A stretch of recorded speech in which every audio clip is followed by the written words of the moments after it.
My name is Paul Auster, and as one of the founding members of Writers for Democratic Action, I would like everyone who is watching to know how honored we are to have Congressman Jamie Raskin with us today. His brilliant work in defending the principles of our battered republic has been an inspiration to us all, and we thank you, Congressman, for your eloquent and impassioned handling of your duties as manager of the second impeachment trial of Donald Trump and your assiduous, painstaking efforts to piece together the full story of the first attempted coup in American history as a member of the Select Committee investigating the events of January 6, 2021. Earlier this year, you published a remarkable book, Unthinkable, which bears the subtitle Trauma, Truth, and the Trials of American Democracy.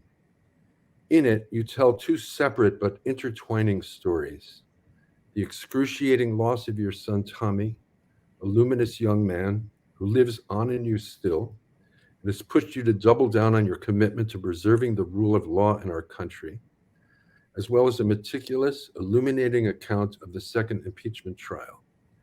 What strikes me most about that account is how spot on you were in identifying Trump as the central instigator of the coup, insights that have now been confirmed by the findings of the Select Committee and prove how prescient your early analysis was.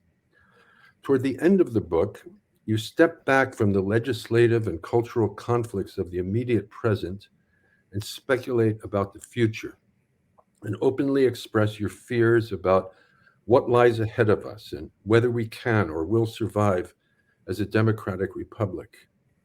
I share those fears with you, as do all the members of WDA and tens of millions of other Americans across the country.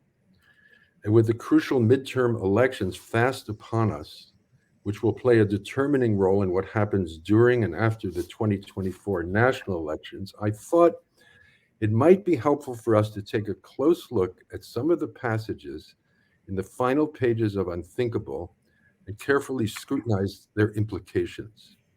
In other words, if you are not opposed to this idea, I will quote what you have written back to you and then follow with a question, which you can answer in any way you see fit.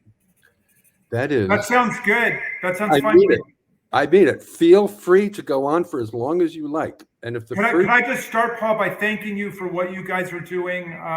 sure. And I'd like to consider myself a writer for Democratic Action too. So I love your group, I love your theme, and I love your commitment.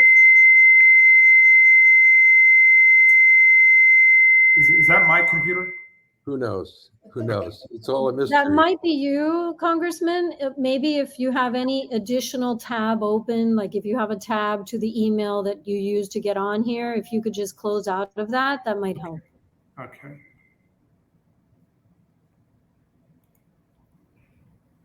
Try again. I'm going to keep closing. All right, you guys, Paul, you go ahead. All right.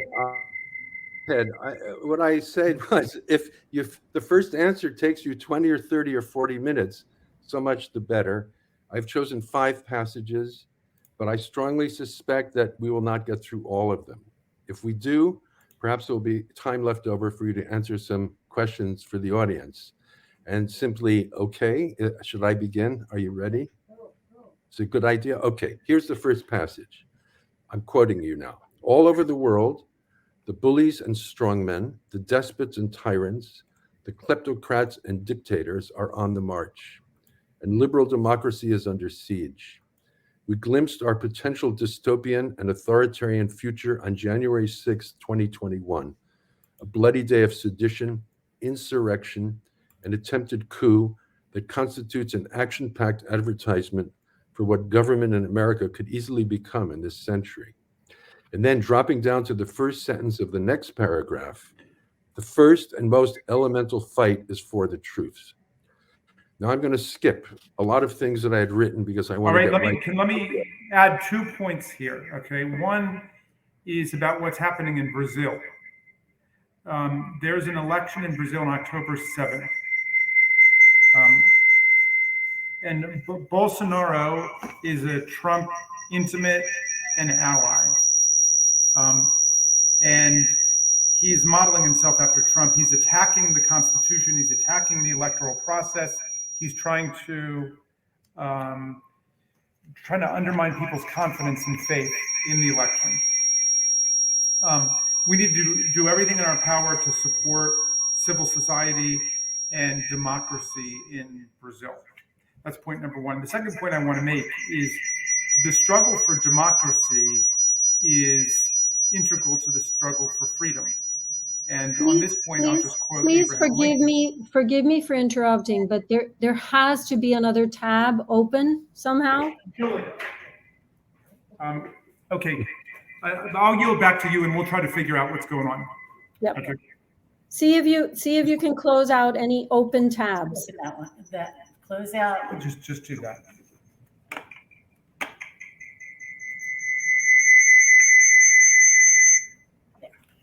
I think you got it.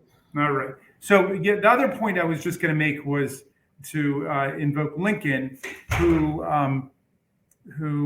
was asked, what's the relationship between the Constitution and the Bill of Rights? And specifically, what's the relationship between the Constitution and the Bill of Rights and the Declaration of Independence? And because he was always talking about the Declaration of Independence and freedom, and the defenders of the South were saying you shouldn't be invoking the Declaration because the country began in 1787 with the Constitution in Philadelphia, and Lincoln said no, it began with the Declaration of Independence. That's why at Gettysburg in 1863, he says 87 years ago, 87 years subtracted from 1863 gets you back to 1776. And the South was outraged that he was talking about the Declaration. He said it was the Declaration that set forth the principles of freedom and equality and democratic self-government, the unalienable rights of the people and all men today, we'd say, and women being created equal, and the consent of the governed being the basis of democracy. He said everything that followed after that, the Articles of Association, the Articles of Confederation, the Constitution, are just continuing unfolding rough drafts of the government structure meant to implement the freedoms embodied in the Declaration and the rights. So he said, this is the image that I love so much, he said that democracy and the Constitution are the silver frame upholding the golden apple of freedom, the golden apple of liberty. And so we've got to defend the democracy in order to defend the liberty and the freedom of the people. And that's so true. And we're already seeing in America as the right wing has succeeded in eroding democratic processes, that it weakens our ability to defend freedoms against the right wing as they ban books, as they dismantle, reproductive freedoms of women and the people and so on. We see this attack on liberty taking place, fast on the heels of the attack on democracy itself.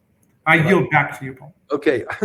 I just wanted to point out, you see, that this idea of protecting the truth. I mean, we all are aware of the Republicans' disinformation and outright lying about climate change, coronavirus denial, anti-vaccine propaganda, conspiracy theories, demonizing Democrats as Satanists and revolutionary communists, and on and on and on. And so my question is, how can this avalanche of untruths be stopped?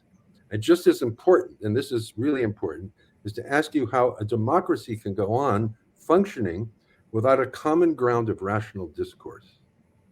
Well, I agree with that point, that in the long run, my dad said this too, that democracy needs a ground to stand on, and that ground is the truth. And without truth, it's very difficult to have democracy. But I don't know how we're going to stop the avalanche of big lies and propaganda and disinformation.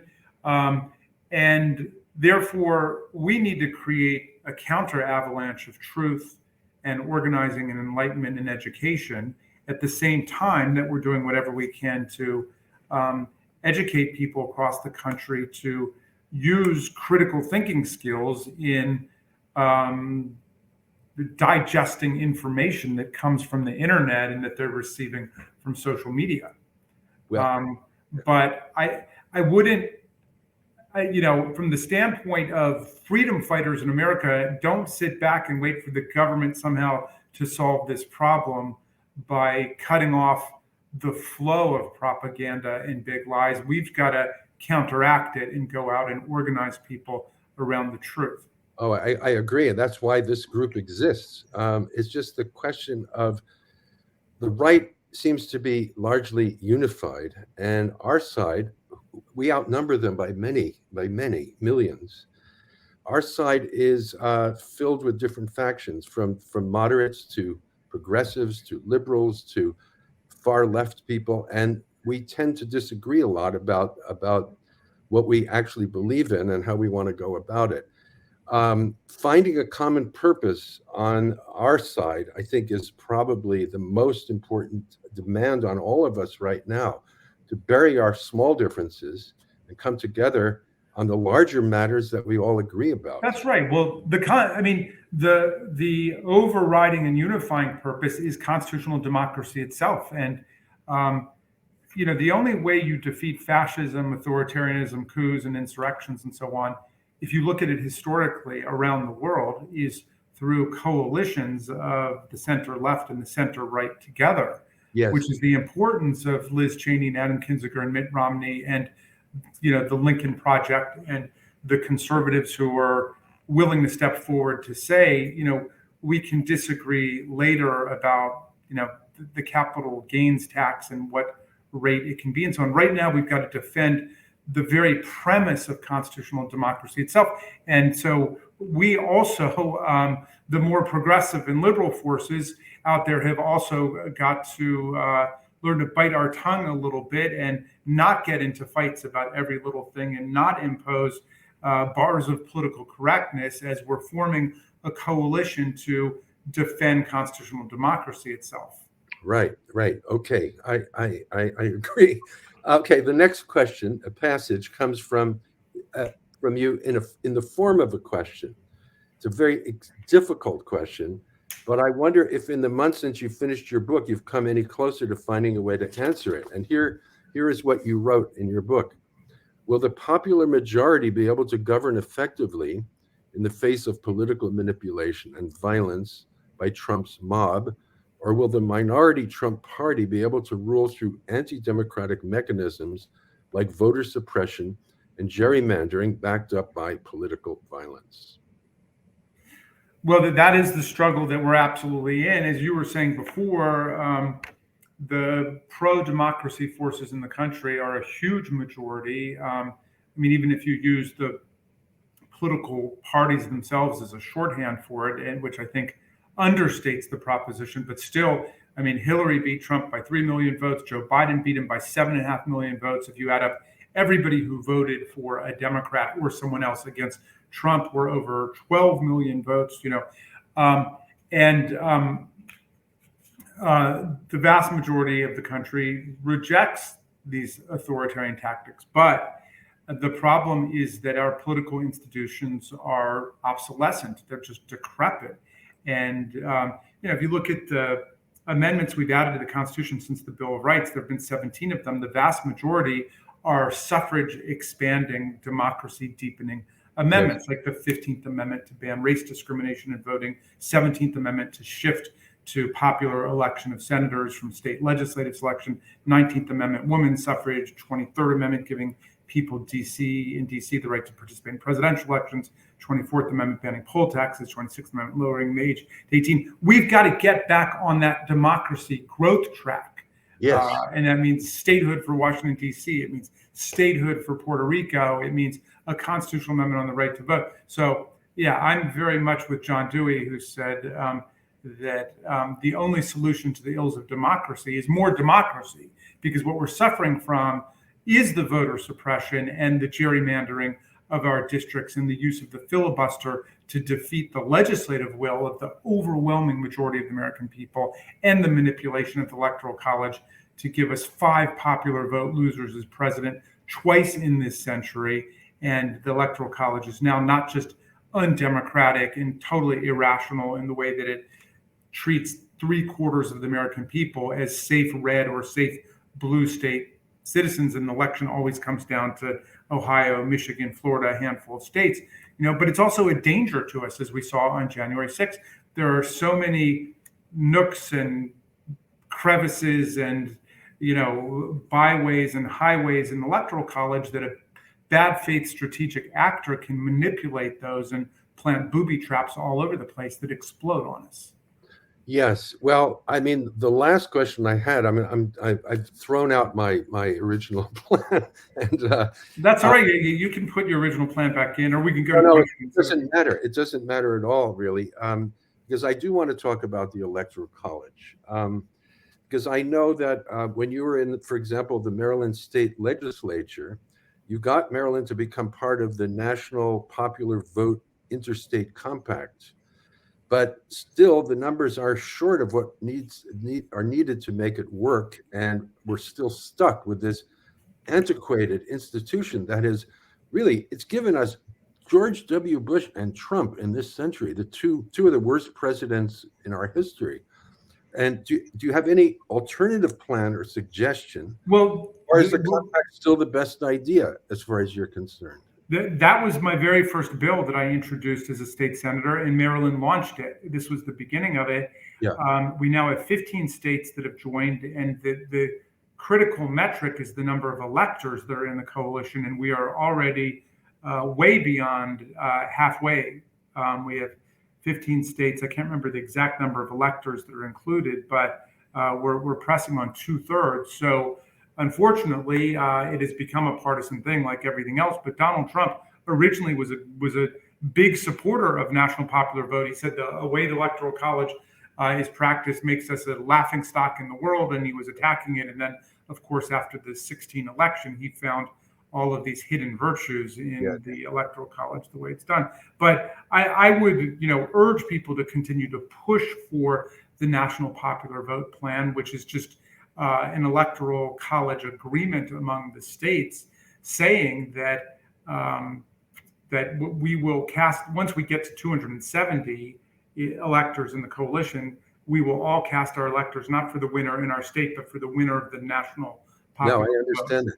My one qualm about this project is that states evolve over the years and they change. They can go from left to right or right to left. Ohio's a good example. They used to vote all Democratic. Now it's a pretty strong Republican state. If their legislature, say under the Democrats, votes to be part of this compact, and then a later legislature decides to get out of it, they can, right? There's nothing binding about signing up, is there? Well, it is binding. You've got to go back and look at all the different dates. It is binding for a certain period of time before the election, I think for 90 days. In other words, you can't once you've entered into the compact, then you're bound by that, at least for that election. Certainly nothing would stop you from withdrawing from it afterwards. I mean, it's not meant to be a perfect solution. It's meant to create democratic change the way democratic change has always been created, bubbling up from the states first. I mean, that's how we got women's suffrage in the 19th Amendment. First states started saying, we'll just go ahead and extend the right to vote to women ourselves. And enough states did it that it built the pressure on Congress to act. And I think that's how this would work too. All right. Okay. Well, there are two things that are not in the Constitution and are easier to change, and they are bogging us down terribly. One of them you've mentioned them both already, the gerrymander and the filibuster. These are not, they do not need amendment ratification in order to be eliminated. And I'm just wondering, the state of gerrymandering seems to be that there are some states that have initiated reforms. Other states, it's business as usual. And then a lot of these cases are decided in the courts, and the decisions by the judges depend, in most cases, by what party put those judges in office to begin with. So, but how can we really make a rock solid elimination of the gerrymander as part of our the structure of our government process? Well, if we pass the For the People Act, as the House of Representatives did, and we could get the Senate to pass it as well, it would take politicians out of the business of drawing districts completely and mandate the use of independent redistricting commissions. Right. Right. That in itself doesn't solve all of our problems, of course, because you could have an independent redistricting commission that is dealing with the creaky instrument of the single member district. Although it would be majorly improved not to have the politicians drawing their own districts. But you still would have the basic problem that if you can get 51% of the vote in a district, you get 100% of the seats because there's just one seat. But if you look at the European democracies, the way that it works is that you have multi-seat districts, and then you use proportional representation to divide them up. I mean, it's insane that there are no Democrats in the Utah congressional delegation, and there are no Republicans in the Massachusetts congressional delegation when the governor of Massachusetts is a Republican and the mayor of Salt Lake City is a Democrat. But a ninth grader could take the computer technology for gerrymandering, and if you got a 55% majority in your state, it's very easy. It's child's play to draw 100% congressional delegation for your team. And that is another thing that is deepening this huge partisan divide in the country. And it's not a solution to say, well, let the Democratic states that care about it end gerrymandering, because we can't do that, because then we're basically turning over the keys to power forever to the Republicans who don't care, and they defend gerrymandering at every turn. So the difficult thing is that we have to gerrymander back in order to try to make the reform that will emancipate the whole country from this rotten system. Right. Well, I mean, listen, other undemocratic institutions built into our political life are the United States Senate. I mean, which is that's constitutional. Yeah, I know, but it's sort of cooked into the general premise of finally minority rule during the whole history of this country because of. I hear you, but I just want to be clear that I think that we've got to deal with the sub-constitutional impediments to democracy first, like gerrymandering, like the filibuster, like voter suppression tactics. The one you're talking about is, dyed in the wool in the Constitution and would take, there would have to be a very serious discussion about dealing with that. And that's just so far off in the future, because that would require a constitutional amendment, 2/3 of the House, 2/3 of the Senate, 3/4 of the states. We're just struggling to get 2 new senators elected so we can pass the Women's Health Protection Act and protect Roe and pass the For the People Act and protect voting against all of these voter suppression statutes. If by some miracle the Democrats can get 52 senators, the 2 who have been blocking the elimination of the filibuster would become irrelevant, and then maybe some real serious work could be done. You got it. And so that brings me to the big question I wanted to ask you, because I think everyone is most urgently worried about what's looming up in November. And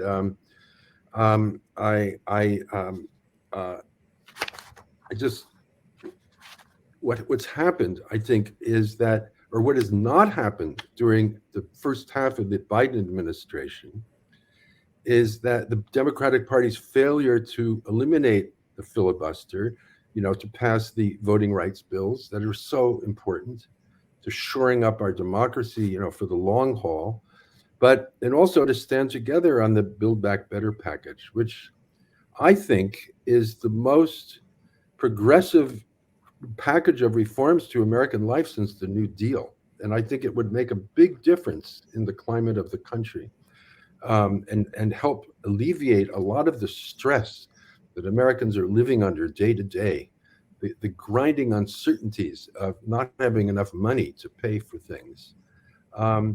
And it's all died. I hate to point fingers at people, but Manchin and Sinema have done it now. And as you know, I'm sure you're alert to what's going on out there. A lot of people in the Democratic Party are fuming. We're really frustrated by the party's lack of unity, against monolithic Republican opposition. And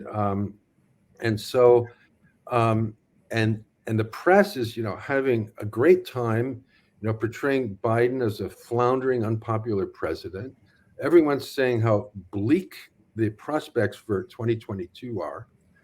And yet, this is something that I've been thinking about now all summer, and more. These reactionary, outrageously reactionary, even theocratic decisions inflicted on us by the Supreme Court this summer give me some hope that Democrats still have a real fighting chance. I mean, the New York gun ruling, for example, in the midst of all these new waves of mass shootings, the regressive EPA climate change ruling, the public prayer ruling, and worst of all, and I find this horrific, the misogynistic abortion ruling, which will necessarily lead to the unnecessary deaths of hundreds, if not thousands, of women. And also, no one seems to talk about that, force doctors into betraying the Hippocratic Oath, which commands them to do everything possible to protect the health of their patients. And I think all these rulings have led to a real wave of revulsion across the country. And I'm hoping and praying that it will drive hordes of people to the polls in the fall. So I'm just wondering what you, as a congressman who is, I think, almost guaranteed to win your spot again in Congress, what kind of strategy or approach do you think the Democrats should adopt to maintain control of Congress, if possible, and even increase its hold on Congress? It's a big question. I know that I'm sure you've been thinking about this a lot. I'm just very curious to know what I'm you're going feeling. to tell you about a project that I have that really is my political campaign. It's called Democracy Summer. It's now not just in my district, although it's pretty much my entire campaign. I spend no money on TV, radio, pollsters, consultants, any of that stuff. It goes into a school for young people where we're training high school and college age kids in the history of the social movements and political movements that have transformed America. And then we train them on canvassing and voter registration, digital organizing, and so on. And so I've got 175 in my district, but it's spread across the country now. I think we are in 65 or 70 congressional districts across the country. We have more than 1,000 young people in this congressional cycle. Mm-hmm. I think there are right now at this point in the summer, something like 700 of them still on the ground organizing and participating in our online seminars. So we need to be making an investment in young people who have suffered terribly through the crises of our time, the COVID-19, the gun violence crisis, the opioid crisis, the whole mental and emotional health crisis that's taken such a toll on young people and caused our Surgeon General to declare that there's a national mental health emergency and crisis in the country. So that's, one of the things we need to be doing is changing the way we do politics to get back to grassroots organizing and educate a new generation of leaders to do that. And we should, I'm hoping that we'd be in every congressional district in the country. I'm finding some Democratic parties extremely strong in some areas, and some languishing, and we need to revitalize the Democratic Party on the ground and on the internet everywhere. Yes.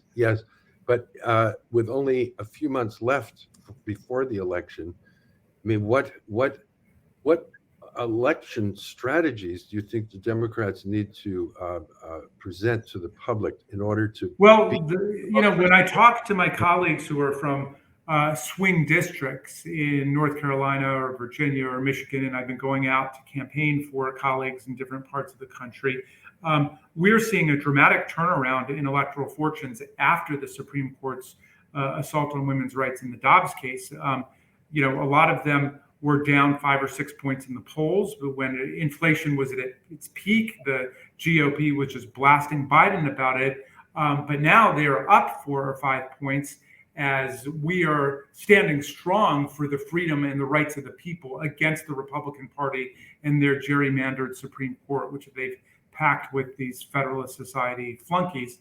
And as inflation comes down, that relieves some of the pressure. And as the people see that we are invested on the side of the people. Obviously, the Biden administration has had huge success in terms of employment and in terms of economic activity, but the inflation coming out of the COVID-19 crisis has been awful, and the supply chain problems have been awful. But of course, that affects countries all over the world. That's not an America-specific problem. It's a global problem, but that's what the Republicans have done. They are masters of propaganda. I will cheerfully concede to that, because they're not interested in governing, much less governing in the public interest or in the common welfare of the people. But I think that we've begun to turn things around with a pro-freedom, pro-choice message. We also, the work of the January 6th committee, if I could say, has also exposed exactly what the Republican Party has become. It's a rule or ruin party. They will rule at all costs, or they will work to ruin our ability to get anything done for the people. So I think that's been helping as well. And let's hope that this breakthrough over in the Senate will lead to our finally being able to pass, if not Build Back Better, as you say, Paul, but at least some landmark legislation that will be a breakthrough on climate change, that will bring inflation down, that will put more money in the pockets of working people around the country, and move us in the right direction. And I think that people will be able to see a radical contrast between the Democratic Party, with all of our flaws and imperfections, nonetheless being the party of democracy and the common good, versus a party that's interested in coups and insurrection and serving just the wealthiest people in the country. Yeah, well, now just suddenly 2 days ago only, a remarkable turnaround, as Schumer and Manchin seem to work out some kind of deal that would enable a significant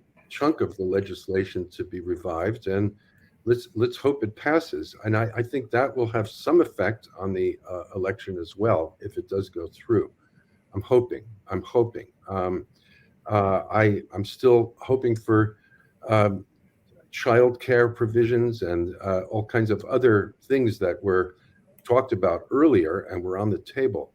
But at least something is better than nothing. And this is a big chunk of it. And the climate provisions in the new bill are encouraging. And so I hope the public is responsive to this. I feel that in a way, the abortion issue is so immediate to just about every single family in the country that it might be the key issue to drive home during something like 68 or 70% of the American people reject the position that's being openly advocated by the Republicans in Congress, which is a national criminal ban on abortion, turning women, doctors, medical personnel, family members who help, anyone who would help a woman get an abortion is a criminal, according to them. And of course, it follows, because they say that life begins at conception. And so you're murdering the fetus, and anybody who participates in that is an accessory or an accomplice to murder. And certainly the woman who's making the choice to do it is a murderer. We say just the reverse, that Roe versus Wade establishes that pre-viability, it is a woman's right to choose. And this is a question of personal freedom and medical sovereignty over your own life.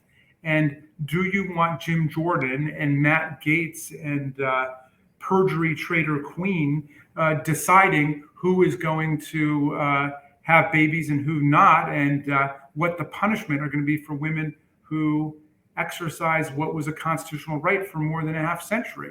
I mean, that's what we're talking about. So I agree that it's a searingly real choice for Americans now. Do you want state legislators and members of Congress deciding about your life, your family, and your decisions, or do you think that belongs with women and their partners and their families? That's where we are.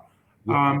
But of course, it's not just that freedom. I mean, you guys are in the business of the word and books and literature and so on. There are school libraries, public libraries across the country fighting right-wing censorship campaigns, yes. Mostly targeted against the LGBTQ community and African-American writers and Latino writers, because they're deemed politically incorrect by the dangerous extremists who are trying to take over all of our institutions.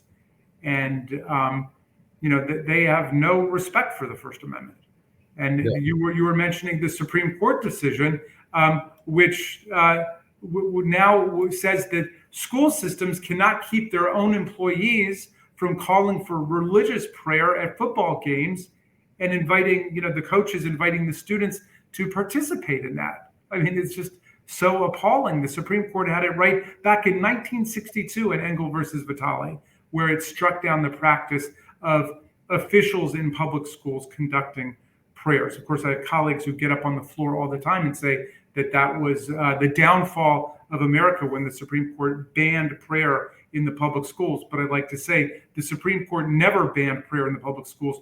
As long as there are pop math quizzes, there will be prayer in the public schools.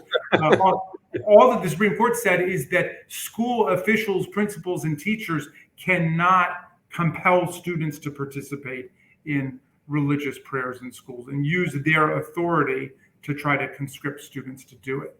Well, I'm old enough to remember that we had to do it when I was a kid, but then it stopped, thankfully. Yeah. Well, I've kind of blown apart everything I was going to do, and I just wonder if there's anything you would like to say before we open it up to some questions. No, let's go right to the questions because I might be called at any point. Okay. Well, then I'm going to call upon Christina, who's the one person in the room who knows what we're doing technically. Hey, Christina. Hi, Christina. Hello, how are you, Congressman? Thanks so much for joining us. And so interesting what you're talking about, the canvassing, the democracy summer, investing in young people. So how can we create a counter avalanche of truth? What are some steps that the people watching who really want to create change can take?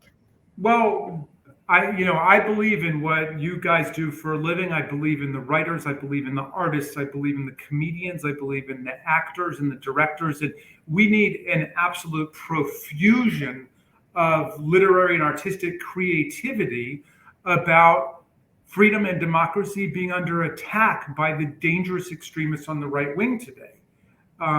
And we have to demonstrate that the struggle against tyranny can be fun and can be enjoyable and can be a pathway for young people where they can learn about our great freedom patriots and democracy fighters from the past.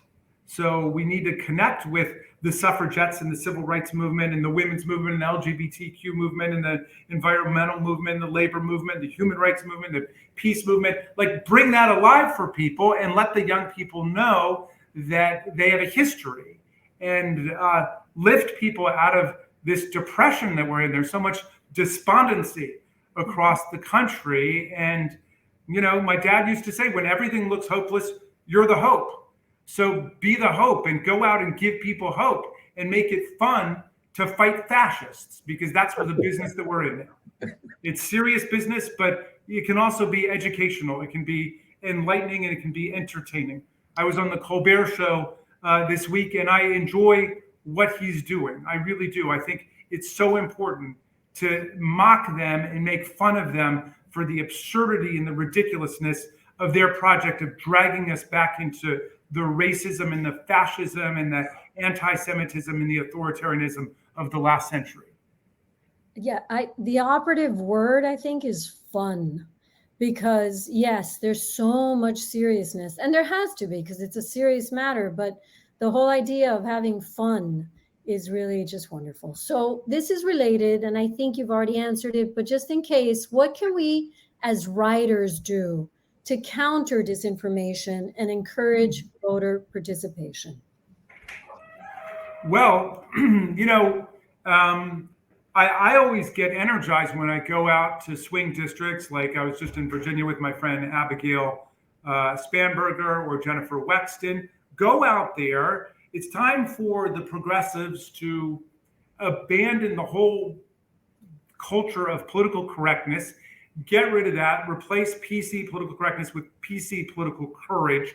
Go and talk to people you never spoke to before. Go to communities where you've never been before and talk to people about politics and bring back some ideas about how we can reach out. Because the problem is that as the red states get more and more authoritarian, and as life begins to dissolve there more, a lot of the liberal and progressive people are trying to leave.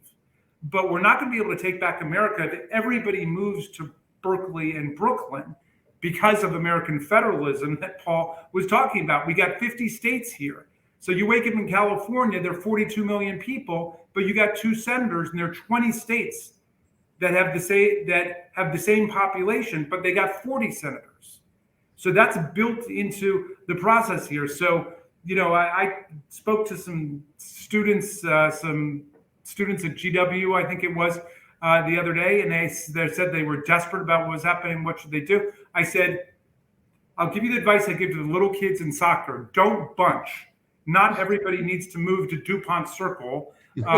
Spread out. Go back to Georgia. Go back to South Carolina. Go back to Alaska, where you're from. Bring your 20 best friends with you. Spread out and organize, because that's where it's at now. We don't have a lot of time to save democracy, which we need to do in order to save the climate, because the autocrats and the dictators are not going to confront climate change. We know that. They are in the back pocket of the oil and gas and coal barons. That's who they represent, and they're in denial. Now, they're not in denial in terms of their own lives, because they're all trying to wall themselves off personally and make sure that they can get into the gated communities and the places that will somehow be impervious, they think, to climate change. But they're certainly not interested in making the public changes that we need to make in order to confront climate change and the dramatic investments in renewable energy that are needed to get us through this thing. Thank you. So Emily would like to know, do you think that the creation of a third main party in the US can help reform and coordinate voters' rights? Well, I mean, it's a complicated question. I mean, look, I'm a passionate, strong Democrat. I believe that we are the party of democracy. We are the party of progressive change. Progressive meaning progress. We are the liberal party because we are the party of liberty, but we're also the conservative party now because we want to conserve the land, the air, the water, the climate system, the Constitution, the Bill of Rights, the Voting Rights Act, the Civil Rights Act, the Clean Air Act, the Clean Water Act. We're sort of defending civilization. So does somebody want to go out and try to raise $800 million to try to create a third party? I mean, I hope they wouldn't take any votes away from us if they want to create a party that salvages the moderate remnants of liberal republicanism still out there. I mean, I wouldn't oppose that, but I don't think that really helps. If you think the Democratic Party is too conservative or lethargic, then we need more of a second party. Then come invest your time and energy in the Democratic Party. So I'm not quite sure where that third party would stand. The Democratic Party is the party of strong democracy in America. Thank you. So we have Jackie saying, perhaps we need new caravans of pioneers to save democracies by moving to red states. Okay, so here's the question that has gotten the most votes from the audience. It's from Susan Lippman. All of the information generated by the Jan 6 committee will be worth nothing if indictments do not follow. Will there be legal consequences for Trump and his cohorts? Well, your guess is as good as mine. I mean, it's up to the Department of Justice. It's not up to us. We are not, we're in the legislative branch. We're not in the executive branch. We have no criminal, investigative, or prosecutorial power. But there's been great news this week as we've learned that that the U.S. attorney in the District of Columbia, along with the grand jurors, are asking questions about Donald Trump and what he did. That doesn't mean they're necessarily investigating him directly, but it's certainly promising given that I think we've shown that he was at the center of everything. If Donald Trump had said on election night, oh man, this is really disappointing, but everybody in the past has conceded the election in the interest of patriotism, I'm going to concede. Does anybody think any of this would have happened? I mean, he absolutely has been the motor force of the entire thing. This whole effort to stage a mini coup in the Department of Justice to create counterfeit electors, which they themselves called the fake electors, to get state legislatures to void out the popular vote and just appoint Trump electors. All of it comes from Donald Trump himself. So, my belief and my faith has been that the Department of Justice, which is engaged in the largest criminal investigation at the federal level in American history, has been working its way up to the top. There have been more than 850 prosecutions brought on everything from assaulting federal officers, and you know that 150 of them ended up wounded and injured with everything from broken arms and legs to heart attacks, strokes, traumatic brain injury, to destruction of federal property, to conspiracy to interfere with a federal proceeding, to seditious conspiracy, which means conspiracy to overthrow the government. So I return to the idea none of it would have happened without Donald Trump. I know he's grown pretty expert over his decades in criminal life at insulating himself with several levels of buffer between him and the criminal actions he orders. But I think he was pretty sloppy on a lot of this, and it's very clear what he wanted to do. Absolutely. Thank you. So we have a WDA partner who's joining us from Nigeria, and he would like to know, what is the future of the GOP, and is the SCOTUS flavoring American democracy as the Democrats wanted to? Look, the Republican Party, I'm going to show you that I've got one bust of a president on my desk, Abraham Lincoln, which I inherited from my grandfather, who was in the Democratic Farm Labor Party. He was a state legislator in Minnesota, but he loved Lincoln, and I love Lincoln. And to me, it's a tragedy that they've turned Lincoln's party of freedom and union into a party of sedition and coup and insurrection and big lies and propaganda. So I'm not taking any delight or glee in saying I think it's the end of the Republican Party. And I told that to the Republican senators when I led the impeachment team over in the Senate. I said, you got to vote to convict for America. You got to vote to convict for the Constitution, but you got to vote to convict for your party, because he will destroy your party.